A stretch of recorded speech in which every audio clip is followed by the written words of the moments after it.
one. I see that. Probably the most successful early aeronautical engine.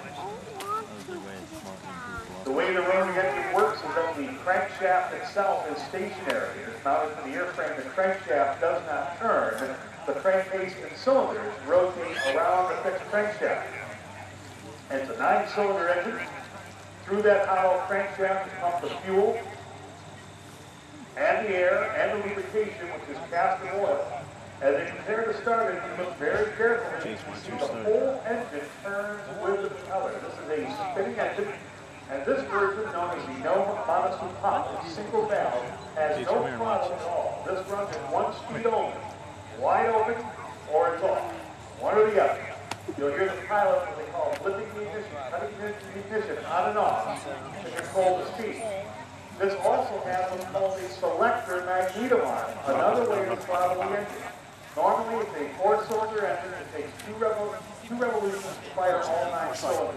The selector magneto alters that, so it has to make 4 revolutions, or 8 revolutions, or 16 revolutions, still firing all 9 cylinders, and you'll hear that selector magneto. You'll know when that's going.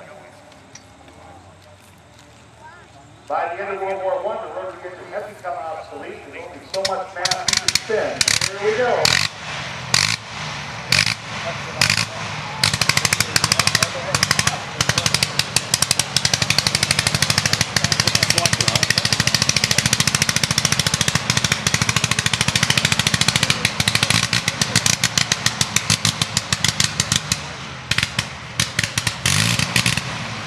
Yeah, go up.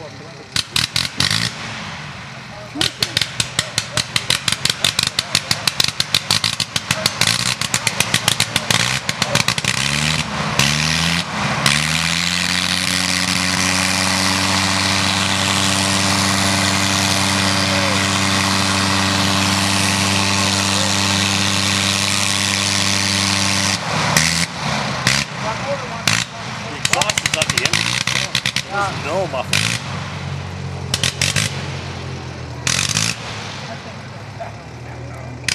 And a forward shot, give you a nice little photo opportunity. We tack the camera around a bit.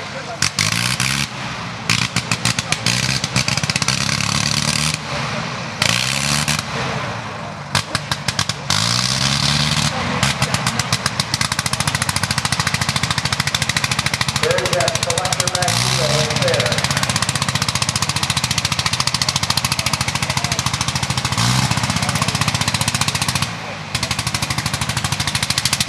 Sopwith Camel, credited with destroying more enemy aircraft than any other airplane from World War I.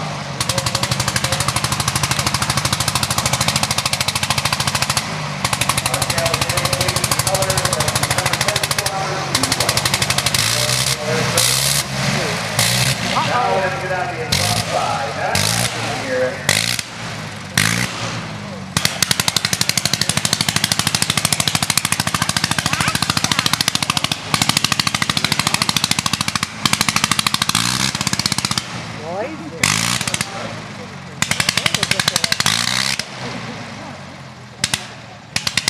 I'm still holding it back now. Popcorn sound. Huh? Oh, I know. Is that not a beautiful sound, folks? Never know, one of these days, maybe we'll get her back up in the air for you. The only hope. Sopwith Camel with 160 horsepower, no